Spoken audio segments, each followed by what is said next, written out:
Story 1. I was at a friend's house when I passed out on the couch. I woke up a bit later and realized it was time for me to go. Got up and noticed my buddy's light on in his room, but the door was shut. Walked by the door and told him I was leaving because I had to work in the AM. He said, "Yup, see ya." I went to the fridge to grab my drink, walked back by his room and said, "Later, dude." He said, "Yup." Something didn't seem legit, didn't sound quite like him, so I opened the door.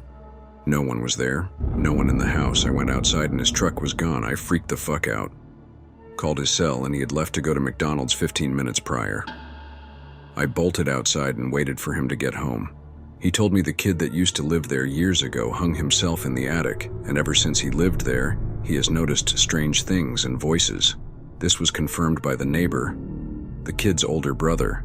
After that, just about anyone who goes over there has a weird experience. My buddy has dealt with it for years. When it gets weird, he yells out loud, "Leave me alone," and he says the weird vibes stop for a bit, but they always come back. Story 2. I worked second shift, so I was up late watching TV after everyone else was in bed. Annie comes walking into the living room, half asleep. I say, "What's going on, Annie?" And she says, "My grandmother just called." I'm like, No one has called.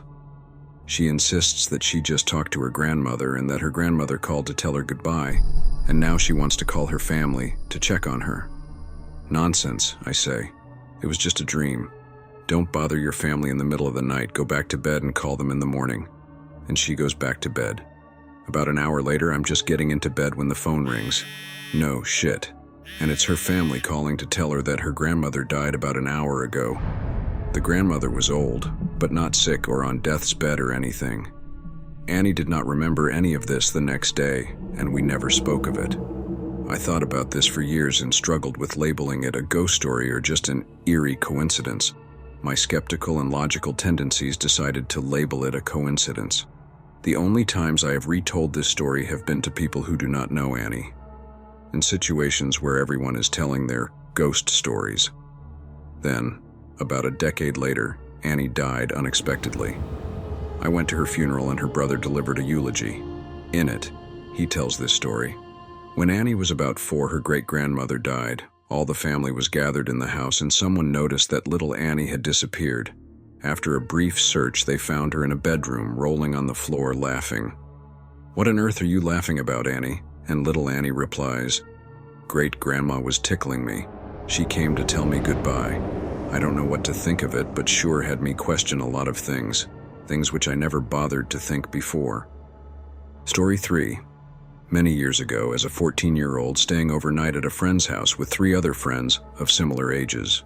We'd all grown up together except one, who was a cousin of the kid who lived there, and we'd never met him before. His older sister, 16 at the time, was the babysitter while the parents were out for the evening.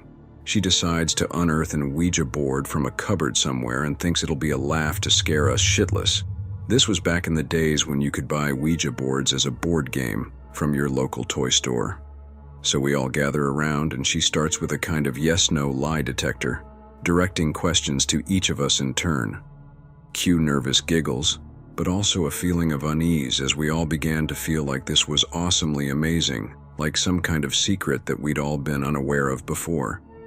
Shit gets strange when the sister asks out loud, "If anybody is here, please show yourself." A pause of a few seconds, and then a framed picture falls off the wall and onto the floor. Naturally, we all freak the fuck out. She calms us all down and insists we go back to the board, because we have to help whoever knocked the picture down. Ashen-faced and hearts pounding, we start asking questions, and I should also add the pointer is moving smoothly and rapidly in a completely different manner than before. "Are you in the room?" The pointer says yes. "Are you a man?" The pointer says no. "Do you need help?" Pointer says no. "What's your name?" Pointer spells out Sarah. "Tell us a secret," we ask. Pointer spells out "flip a coin," so we did. Someone leaves the table and gets a 10p piece from out of the loose change jar in the kitchen. This was in the days when 10p coins were big and chunky. The coin goes spinning high up into the air. As we watch it coming down, it stops spinning and serenely falls edge down to land on the table. When I say land, it didn't bounce, it didn't rock, it just came down and met the table, perfectly balanced on its edge as if someone had reached out and gently placed it there. Breaking the silence, the pointer starts moving again. Seemingly random letters, we soon realize their initials, including middle names. A family tradition for my friend and his sister was to have 3 middle names, something not all of us knew. Aside from the brother and the cousin, no one else would have known the older sister's full name, and we'd met the cousin for the first time that night. Somehow, every person present had their initials correctly spelled out to them. Pointer pauses and then spells out 3 last words. Children, stop, now. Took me many weeks to be able to sleep properly. No one told their parents, and over the years it became our collective shared secret. Couldn't rationalize it then, still can't rationalize it today. Freaky as shit. Story 4. I live in the north of Switzerland.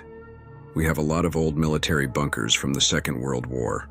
When I was 7 or 8 years old, 3 friends of mine and I went out to explore one of these bunkers, which was built on a hill inside a small forest. The main door was jammed, so we had to break it up. We found a big log nearby and used it as a battering ram. After many tries, the door won't budge. But there was a peephole. It was about 10 centimeters, 4 inches in diameter. We opened it and illuminated the dark inside. There was a long, ruined, and dark hallway with rooms on the left and right sides. We couldn't see the end of the hallway. It was just too long. Every one of us wanted to catch a glimpse of the inside when one of my friends said, "There is a small light at the end of the hallway." This light was not there when I watched through the peephole, so I pushed him away and took a second look. What I saw gave me a shiver. There was not a small light, it looked more like a flashlight pointed directly towards me, and behind it was a silhouette of a person. I walked a few steps back and said, "There is someone in there." At the same moment, someone or something knocked on the door from the inside of the bunker. This was the moment we got into a panic, started screaming and ran away. I was so scared I ran straight home and locked the door. On the next day in school, my friends and I talked about the event. We came to the explanation that probably some older kids have played a prank on us. 1 week later, we went to the same bunker again. But as we saw, the welded connection that should keep the door locked where rusty and not broken, we just left without saying a word to each other. Someone couldn't open this door before us, and this was the only entrance. I still live in the same region, but since then, I have never visited the bunker again. Story 5. About 10 years ago, I would have been in my early 20s, me and 2 of my friends decided one night to head down some train tracks and break into an old abandoned coal mine on the outskirts of town. My friend had been there a week before exploring with a buddy, and so we climbed through a hole in the fence they had cut. This place was pitch black and I had no experience with mining yards, so I could only imagine what these giant looming towers and silos were all around us. I could just barely make out these darker patches that were giant doors and holes in the structures and hear scuttling noises beyond. Those noises could easily be explained as pigeons or bats, so we were not too fazed. So we continued to our destination. We knew that our town was surrounded by old World War II forts and bunkers, and there was one on a hill in the middle of the mine yard. As we slowly crept towards our goal, I kept hearing a small tapping noise. Not too alarming, just a small tink tink tink coming from the dark behind us in the direction we had come.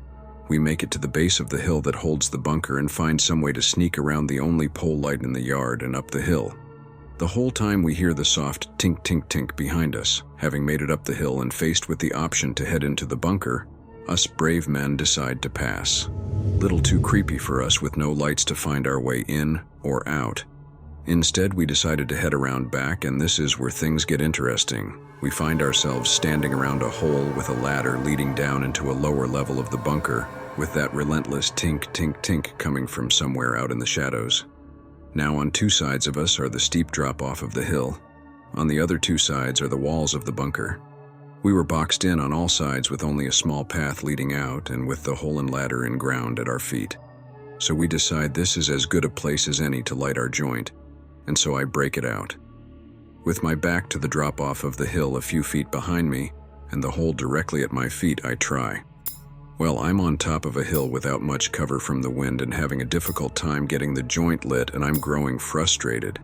Not to mention that tink tink tink is starting to get annoying. Up until this point, I assumed it was a metal sign hanging on the fence we climbed through, gently blowing in the wind, and so ignored it. Frustrated with the joint and getting annoyed with the sound, I turned around and stared in its direction. I asked my friends what they thought it was and tried again to light the joint, but this time I was facing the noise and did not try to conceal the flame. As soon as the lighter flashed, the noise changed from a soft tink tink tink into a thunderous boom boom boom. Oh shit, security guards is the first thing that pops into my head. That booming noise is them running down metal stairs in one of these dark towers. They saw my face when the lighter's fire illuminated it and are now on the way. All three of us crouch halfway between flight and fight, unsure if we should run, hide, or do nothing. We decide to wait.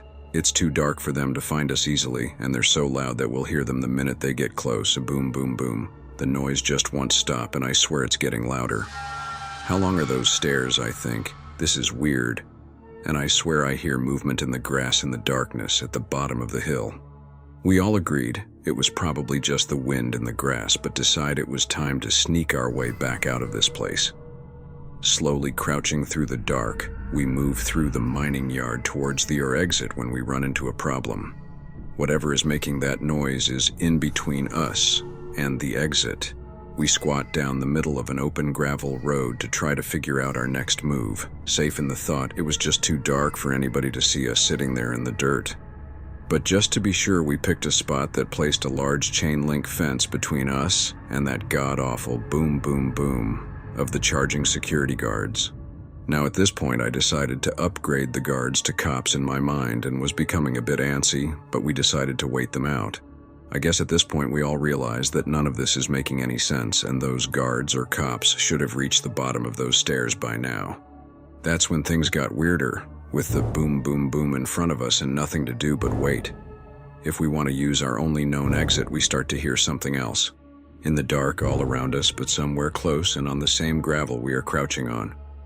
Things start to move. There was a thud noise and then a slow scraping noise as something was dragged across the gravel, then again from somewhere else, quiet but very close. These noises were all around us. Thuds, then a slow dragging across gravel, but we could not really pinpoint in what direction they were coming from. At this point I go from rational adult to scared kid, and I think of all the people who died at this mine, or what could be living in those tunnels. In my mind, the noise went from guards, police, shot past ghosts, and now is smack dab in the middle of Goblin and Giant Rat Town. Of course, we have to get the hell out of there and decide that climbing the fence behind the mine, running into the woods, and making our way to the highway is our only option. And so we pick our butts up out of the dirt and sneak as fast as we can the hell out of there. We're making it, the noise are behind us and not getting any closer, and we find rows and rows of empty coal train cars. Perfect. We can walk freely between them with no chance of being spotted from a distance. With the end of the mine yard close by, and with the protection of the train cars, we relax a bit and talk in less hushed whispers.